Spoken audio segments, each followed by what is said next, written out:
সুপ্রিয় শিক্ষার্থীরা, আসসালামু আলাইকুম। আশা করি তোমরা সুস্থ ও ভালোই আছো। কোভিড-19 অর্থাৎ বিশ্বব্যাপী মহামারী করোনা ভাইরাসের কারণে জাতীয় বিশ্ববিদ্যালয়ের নির্দেশনা মোতাবেক এবং দৌলতপুর কলেজের সুযোগ্য অধ্যক্ষ স্যার জনাব সাদেকুজ্জামান খান সুমন স্যারের সার্বিক তত্ত্বাবধানে অনলাইন ক্লাসে স্বাগতম। আমি মোহাম্মদ তরুণ হোসেন লালটু, প্রভাষক, হিসাব বিজ্ঞান বিভাগ, দৌলতপুর কলেজ, দৌলতপুর, কুষ্টিয়া। আমাদের আজকের বিষয় বিবিএ অনার্স পার্ট 1-এর প্রিন্সিপালস অফ অ্যাকাউন্টিং এর চ্যাপ্টার 5-এর merchandise operation and accounting system এর এই অধ্যায়ের মধ্যে কয়েক ক্যাটাগরির অঙ্ক আছে বা কয়েক ফরম্যাটের অঙ্ক আছে।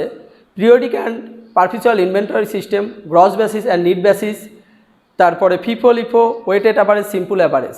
তাই আজ আমি আলোচনা করব 3 নম্বর ফরম্যাটে ফিফো লিফো সম্পর্কে। তাহলে ফিফো লিফো অর্থাৎ first in first out, last in first out. First in first out মানে আগে যে মালটা আসবে আগে বিক্রয় হবে, আর পরে LIFO method last in first out মানে পরে যে মালটা আসবে সেটা আগে বিক্রি হবে। তো যাই হোক, আমি একটা বোর্ডে অঙ্ক রাখছি। অঙ্কটা আমাদের অঙ্ক শুরু করার আগে অঙ্কটা ভালো করে আগে কি চাচ্ছে বিষয়টা সেটা পড়ে নিতে হবে।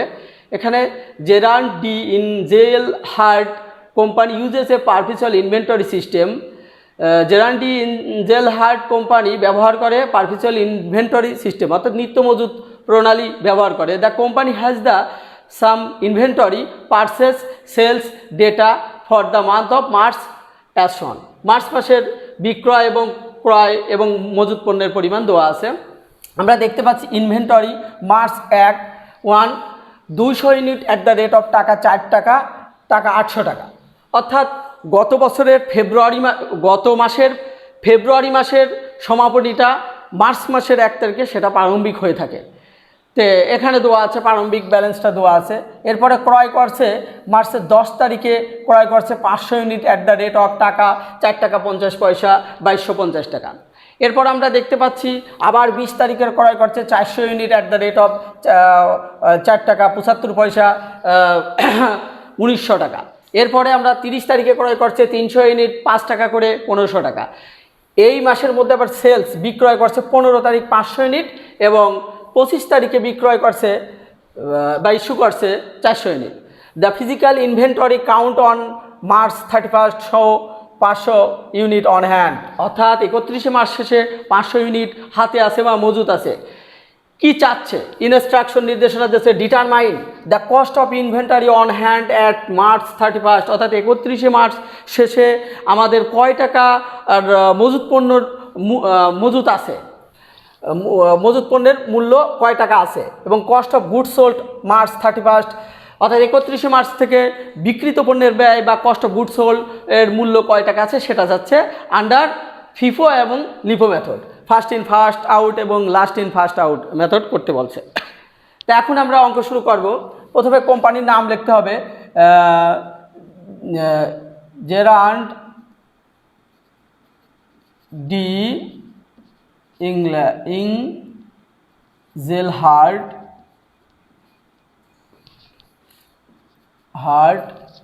তারপরে আমরা লিখব যেটা চাচ্ছে cost of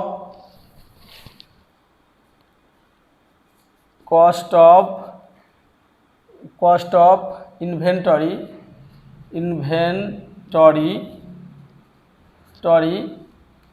on hand and cost of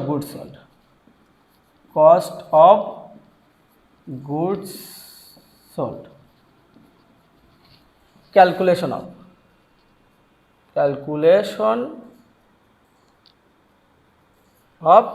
cost of goods inventory on hand এবং cost of goods sold এটা চাচ্ছে। এখন আমি একটা দাগ দিই, ঘরটা নিই।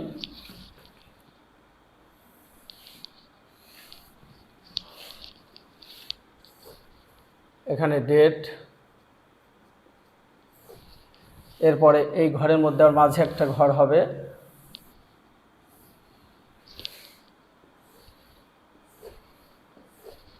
তিনটা করে ঘর হবে।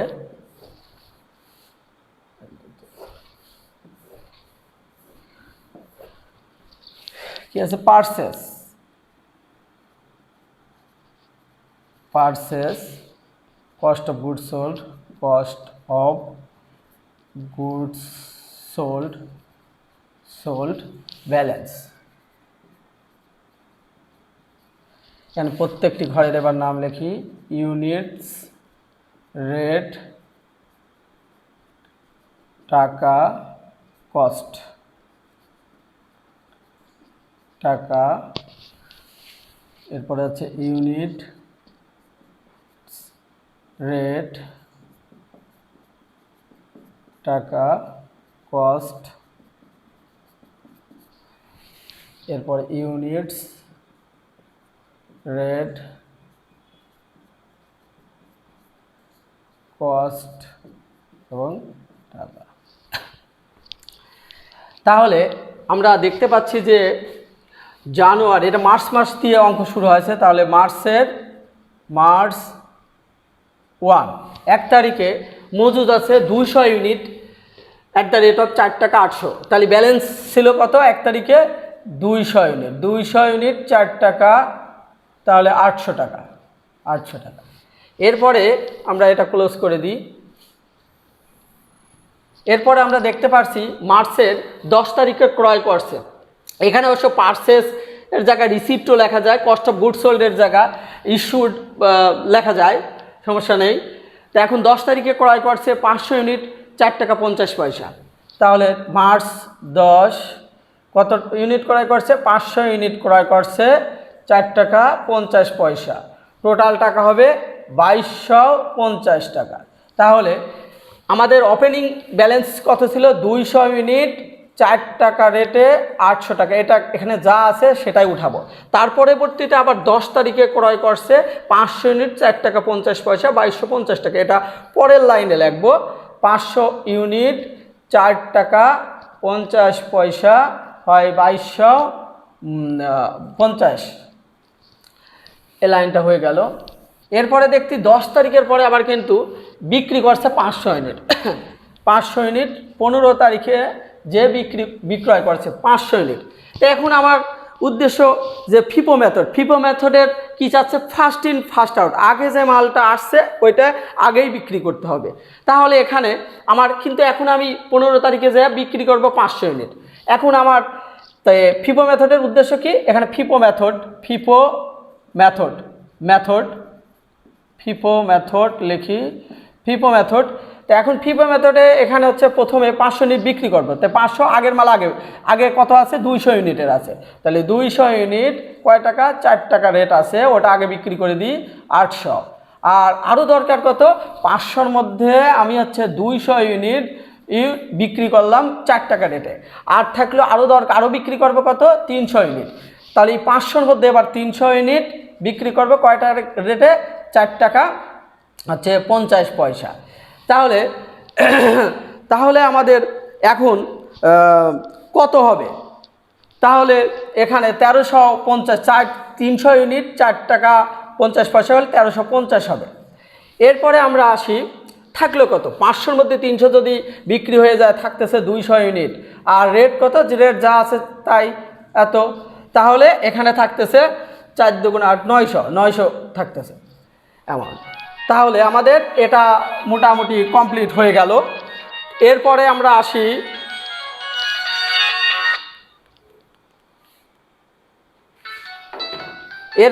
আসি যে 15 তারিখের পরে আবার 20 তারিখে ক্রয় করছে 400 ইউনিট ক্রয় করছে। 400 ইউনিট ক্রয় করছে কয় টাকা করে? 400 ইউনিট ক্রয় করছে 4 টাকা 75 পয়সা। টাকা আছে 4 টাকা 20 তারিখে করে 400 ইউনিট 4 টাকা 75 পয়সা, কত হবে? 1900 টাকা, 1900 টাকা। এখন আমার ব্যালেন্স ছিল 200 4 টাকা 50 পয়সা, এটা যা আছে তাই উঠালাম। এরপরে আমরা 20 তারিখে ক্রয় করছি 400 ইউনিট কয় টাকা? 4 টাকা 75 পয়সা, 1900 টাকা হয়। এরপরে আমরা এই লাইনও ক্লোজ করলাম। এরপরে আমাদের আছে 20 তারিখের পরে 25 তারিখে আবার বিক্রি করছি, 25 তারিখে বিক্রয় করছি। কত ইউনিট বিক্রয় করছি? 400 ইউনিট বিক্রি করছি। তাহলে আমার ফিফো মেথডের বৈশিষ্ট্য আগের মাল আগে, তাহলে আগে কত আছে মজুদ?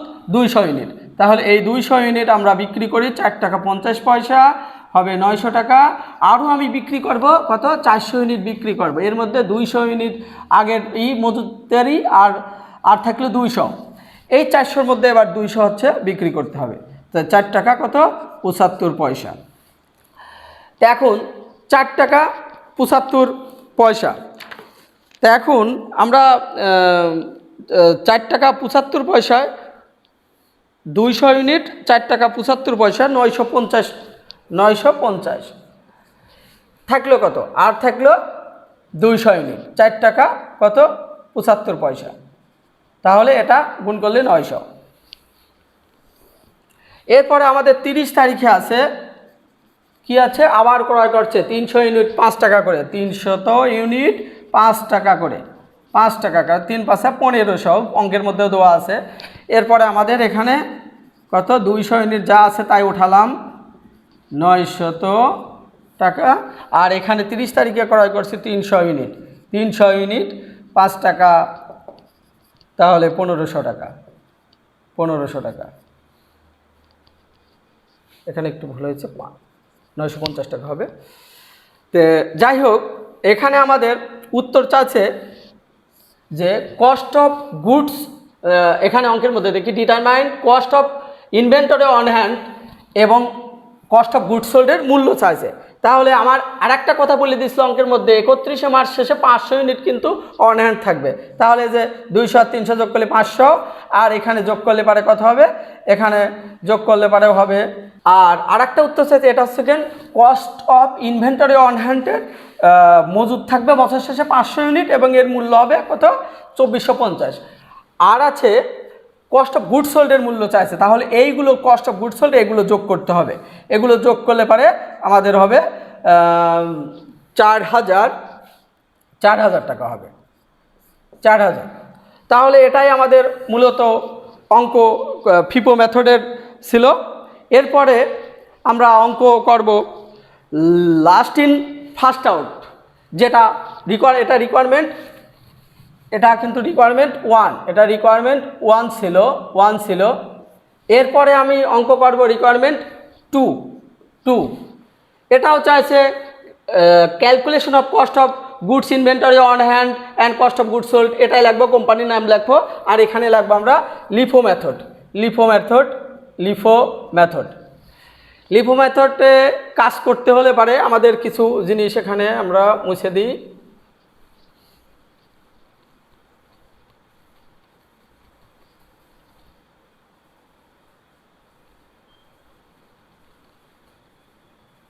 একই টেবিলে করা যাবে।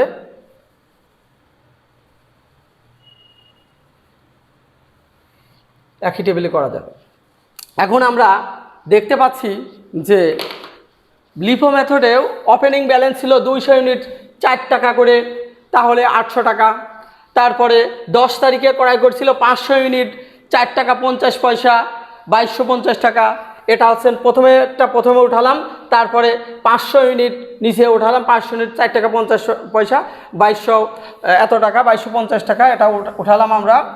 এরপরে আমরা যেটা করব যে আমাদের দেখতে পাচ্ছি 15 তারিখে আবার বিক্রি করছে। 15 তারিখে কত ইউনিট বিক্রি করছে? 500 ইউনিট। আমরা লিফো মেথডের বৈশিষ্ট্য কি?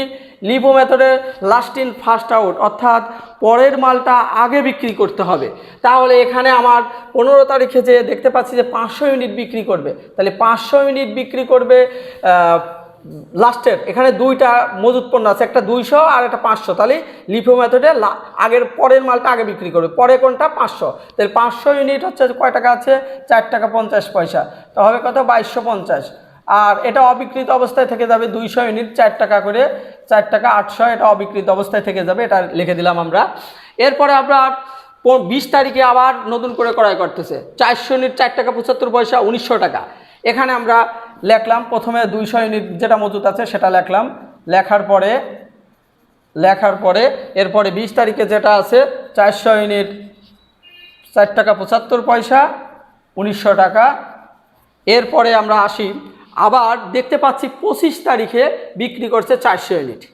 তো লিফো মেথডে আবারও একটা কথা, এই যে লাস্ট ইন ফার্স্ট আউট, পরের মজুদটা আগে বিক্রি করতে হবে, পরে যেটা মজুদ করলাম সেটা আগে বিক্রি করতে হবে। তাহলে এখানে 200 আর 400 আছে, পরে কোনটা 400, তাহলে এই 400 ইউনিট আগে বিক্রি করতে হবে। 400 ইউনিট কত, আর আমার বিক্রি করতেছে 400 ইউনিট, তাহলে এটা 4 টাকা 75 পয়সা, 1900 টাকা, 1900 টাকা।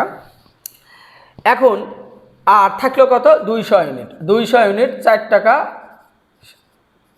করে, তাহলে 800।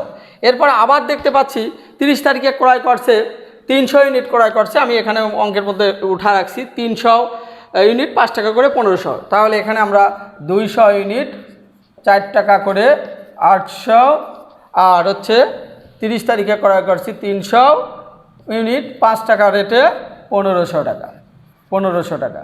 তাহলে এখানে আমরা যোগ করলে কত হবে, 2300 টাকা, 2300 টাকা। আর এখানে ইউনিট কিন্তু অবিকৃত অবস্থায় থেকে যাবে তোমার 500 ইউনিট।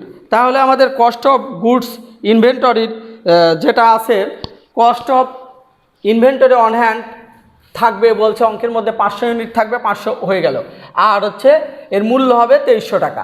আর একটা উত্তর হচ্ছে cost of goods sold, cost of goods sold এগুলো যোগ করলে পারে হবে হচ্ছে 4150 টাকা, 4150 টাকা। তো যাই হোক, আজকে শেখালাম ফিপো মেথড এবং LIFO method, first in first out এবং লাস্ট ইন ফার্স্ট আউট। আগামী দিন পরবর্তী কোনো টপিকস নিয়ে হাজির হব, অন্য ক্লাসে বিস্তারিত অন্য অন্য টপিকস নিয়ে আলোচনা করব। আসসালামু আলাইকুম।